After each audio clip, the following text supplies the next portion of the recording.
If you're traveling with a partner, do both of you know how to drive your RV?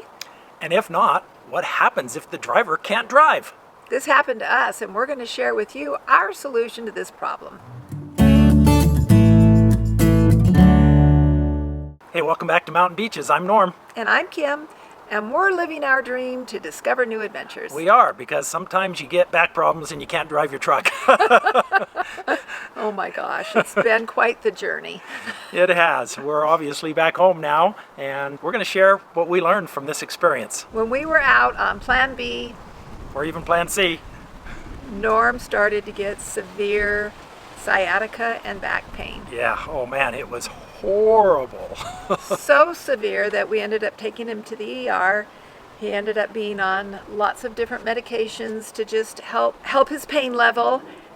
All of this while we are on our own, trying to travel and trying to see the great U.S. And we realized something was that I'm the solo driver. I like to drive, Kim doesn't like to drive, and so we've never taken the time for her to learn how to drive the RV, and that was a big mistake. In this video, we're going to share with you what we did to solve that problem. So the first thing we did was just, I had not driven this truck. I've driven other trucks, but I have not driven this truck before. Yeah, we've had this truck since about September of last year, so 10 months, and Kim has never driven it. And that came as a surprise to you.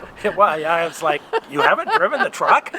We went out to practice, for me to practice pulling our RV, and I got in the driver's side, and he's like, looks at me, I said, I've never driven this truck, so I think this is a good place to start. Yep, so we did. We just spent some time driving around town and Kim getting familiar with the size of the truck, because she drives a small SUV, and the truck is lots bigger. Just the whole thing, it's Totally different. It's just a mammoth compared to what I drive. Okay, so that was the first thing we did. The second thing was we taught Kim how to hook up the truck to the trailer if she had to do it on her own, and what all the steps she needed to do, because we kind of right now we share responsibilities and help each other, but if she had to do it all on her own, she needed to know that. Yep. And there's so many things to remember in hooking up the truck to the trailer, that one thing that we decided, I have a checklist that we go through everything as Norm is hooking things up, but some things aren't evident on the checklist. Yes, things aren't on the checklist that are just kind of up here that I know to do, and we realized, hey, we need to make that checklist much more complete, that anybody could just follow the checklist and be able to do it. Have it much more comprehensive, so that I could go through, make sure that emergency latch is hooked up, make sure the electric cord is plugged in. Lights.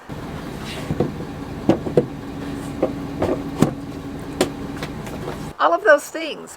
But my biggest fear with hooking it up was when you put the tailgate down and you have to back up and back up and back up and be so careful. I was really afraid that I was going to mash that tailgate. Yeah. So I have to say, I nailed hooking up the trailer. She did. She nailed it. Awesome. Yep. And that's how we realized we needed to make our checklist a little bit more complete, because she kept asking me a few questions that she needed to know. Yep. All right. Step one done. Did a great job. Got it all hooked up all on her own. Well, not all on my own. I had a great helper who was giving me good instructions. Any tips? Communicate with your partner to make sure you know what you're doing. That's the biggest tip. If you have a partner to help you, that's awesome. We like to use our cell phones to talk back and forth while one of us is behind and guiding. Hello. Hello. All right. Let me get back here. But if you're in a location that doesn't have cell phone coverage, that's not going to work. So as a backup, Walkie-talkies. our walkie-talkies, but they're not charged.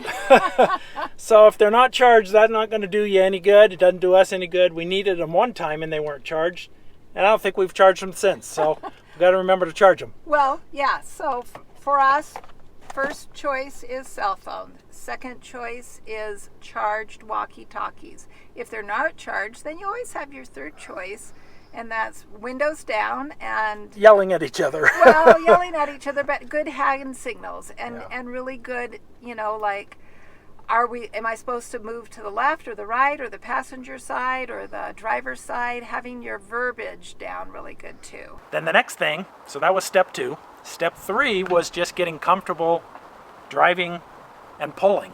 Right. Which I felt like it was the most important part of the whole shebang. It might not be the most exciting part, but that's what I'm going to be doing mostly, is driving the thing if you're not able to. Right. Or just to give you a rest, though I really don't think if I'm driving he's going to be resting. It's just not in him. Yeah, it's just how I'm wired. But yeah, I mean, in an emergency, you probably aren't going to have to worry about backing up. You just need to get from A to B. So that's the number one important thing to learn, is driving the RV, the motorhome, the truck trailer combination, whatever it is you have. That is the most important thing, feeling confident enough to drive and pull it. So there were some tips and tricks as I was driving about town that Norm was filling me in on that were really, really helpful. I think the first thing was go slow, be comfortable with going at your own comfort level, and turn wide. Right. So right now we are headed to into town for her to do a little bit of in-town driving. That's always scary. Smile. Look at, he's faking it till he makes it. That's always scary. Let's do this. Awesome. This thought just came through my mind. I think that we should have one of those great big yellow drivers in training signs to put on the back of the trailer. Warning. So everybody would give me a wide berth. Warning, student driver. Yeah, and no one will flip me off. Otherwise, we might have to deal with unhappy motorists. So one thing that we will do in the video, we had some drone footage of driving yesterday through the parking lot that just really shows the tracking of the truck versus the trailer, and how the trailer tracks much differently, and you just have to really be aware that it's going to go closer to that curb than the truck ever did. So we can overlay that video for you and show that to you. And this truck is a big one. It's so much bigger than the vehicle that I drive. I drive a little Ford Edge hatchback, and just the fact of these mirrors sticking so far out, and the truck is so much bigger. Stopping takes so much longer. Yeah, just realize, yeah, there's a speed limit, but that doesn't mean that's how fast you have to go. So if you're not comfortable going that fast, the speed limit's 65 and you're only comfortable going 60, drive 60. It's more important for you to feel confident in what you're doing. And not feeling rushed by the person behind you. Yeah, don't worry about who's behind you. They'll go around you. The other key point was how the trailer tracks compared to the truck. They don't track in the same pattern. The truck, you can take a wide turn and that trailer's going to always cut closer to the curb or whatever is there than you might think. So right. I was really surprised because I would take some wide turns, and looking in my rearview mirror, watching where those wheels were, how close they came to the curb, it was a lot closer than I had thought. And then we came to one point where I was turning right, I needed to turn wide, and then coming towards the other way, another truck, I couldn't turn too wide because I couldn't turn into that lane all of a sudden like I had planned. Right. So I learned that I had to go as far as I could and then turn really sharp. If you just make the turn like a normal car would, I'd go over the curb. Yep. That's the number one mistake newbies make. But I didn't go over the curb ever. Nope. In any of my driving. Nope, not once. Not once. So that was good. The other thing was just like putting on your blinker ahead of time, letting the others around you know. So I just learned to go at my own pace. Try to tell the other drivers around me way early I was going to turn right, I was going to turn left, I was going to start braking earlier than I normally would because I've got to stop how many pounds? Yeah, depending on what rig you're doing, 10, 15, 20,000 pounds. All right, so you learned how to pull the trailer, and you're still learning. You're still getting more and more confident, but Yep. you did, well, day one, she got a B+. Yeah. And that was purely because I distracted her, telling her that she had lots of room, plenty of room to pull into the lane. And so she was distracted by me, and she started to pull out onto, And there was a car coming. onto a highway where the cars are going 55 miles an hour, and there was a car coming, and I'm stop. But I have to give it to him. Even though he was a little anxious, he did really well. He did not yell at me. He just was like really getting my attention. Stop and stop now. We got through. We spent 2 days doing this, and we don't need marriage counseling, so we did okay. Kiss. You gotta kiss me. This is a process that can test anyone's marriage. I think we passed with flying colors. We did. So yeah, you got an A for hooking up the trailer. You got a B+ on day one of driving, and then we did more driving yesterday, and she got an A on that, I thought. I did really good. And the first day after we did some driving, then the next step was what? Backing. I thought I was gonna pull backing off without a hitch.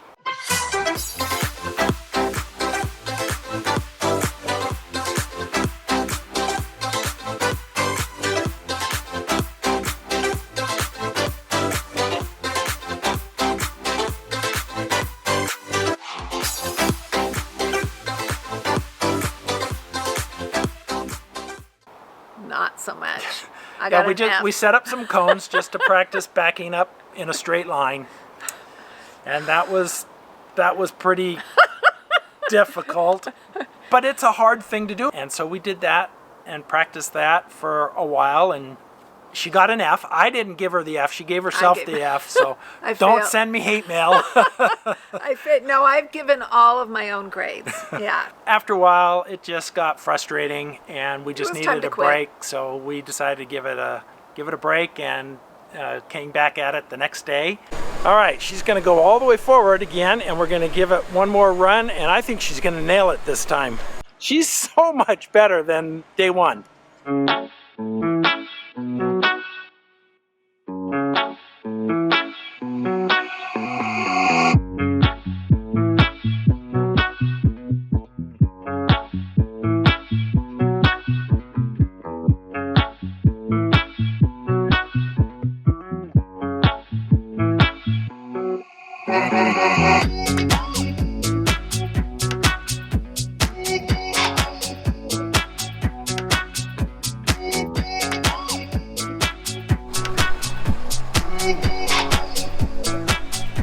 Yay. That was awesome. Well, it was almost awesome, but It was awesome. And oh my gosh, what a difference a day made. She didn't do perfect, but oh heavens no. she did so much better. And she was able to get all the way through that 50-yard driving range that we had set up for backing up. It wasn't perfectly straight. There was a little bit of this, but not the jackknifing that there was in day one. And she was able to get all the way through the cones, and that was the objective. So that was awesome. Next time we go hook up the trailer, I just want to get in and without anybody around, just do it over and over and over again. Norm can be around, but I don't want him to be telling me what to do. I did learn that if you put your hand at the 6 o'clock position on the steering wheel, Right. if you're wanting to go to the right, you move it to the right. If you want to go to the left, you move it to the left. So I did learn that, and I had to remind myself because I would mess up and go the wrong way.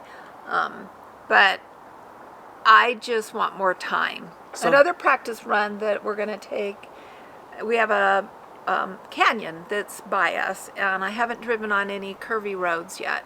And there were all sorts of curvy roads that I was gonna have to drive on if you couldn't drive Yes. on our trip. Yes. And so I'm not quite ready for that one, to take that one on yet, That's but all right. soon. You get comfortable just going straight and making turns, and then you add to it. thanks so much for watching us. We hope you enjoyed and maybe learned a thing or two out of today's video. Learn from my mistakes. If both of you don't drive, we highly recommend that you learn so that you can, in case of an emergency, you know, you can at least pull the trailer if nothing else. It's so important. Yep. And as I pulled it, I became more and more comfortable. Yeah. It's like, hey, I can do this. Yeah, and by the time we were about finished, you were feeling very confident and felt like, hey, this isn't so bad after all. So Right. that's a huge step. So, all of you out there who have never driven it before, put your big girl panties on, or your big boy panties if you haven't done it before, and give it a try. Just practice. Find an open lot, and in today's world of COVID and store closings, there's empty parking lots all over the place. There is. So find one of those and just practice. Have fun. Yep. Have fun with it. If you like this video, give us a thumbs up. That makes a big difference for us. And Yeah. if you haven't subscribed yet, why not? Do that. And if you want to know when our next video is going to be released, because we're not always spot on, ring that bell and you'll get a notification of when our next video will come your way. Thanks for joining us. We'll see you next time.